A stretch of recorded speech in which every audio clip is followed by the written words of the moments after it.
Et par la même occasion, l'ONG Agir pour le Gabon a organisé une rencontre de sensibilisation au centre de désintoxication devant les autorités locales et représentants associatifs qui luttent contre l'addiction au tabac et aux drogues. Darius Maganga et Alpha Mbonyenge ont fait immersion dans ce centre spécialisé en Regarde.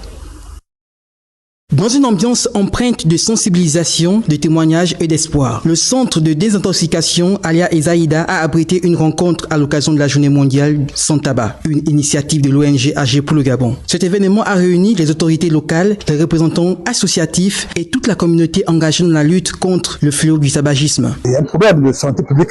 Les patients arrivent, nous sommes déjà à plus de 350 patients en 4 ans.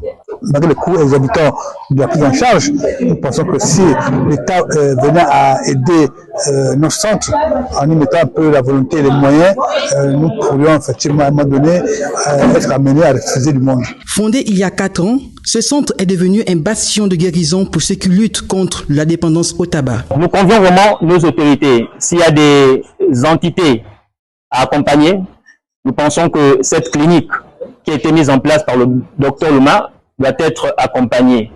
Parce que se battre en fait contre les addictions coûte énormément cher. Les autorités locales ont exprimé leur soutien indéfectible à cette noble initiative. Je vous dis, dans chaque maison, il y a quelqu'un qui est sous une addiction. Que nous puissions prendre à bras le corps, mettre en place des politiques pour sauver la jeunesse. Au fil des années, ce centre s'est imposé comme un refuge pour ceux qui cherchent à briser leur chaîne de dépendance au tabac. Avec un personnel dévoué et des programmes de traitement holistique, cette structure est un symbole vivant de la persévérance, rappelant à tous qu'il est possible de vaincre le fléau du tabagisme et construire un avenir plus sain pour tous.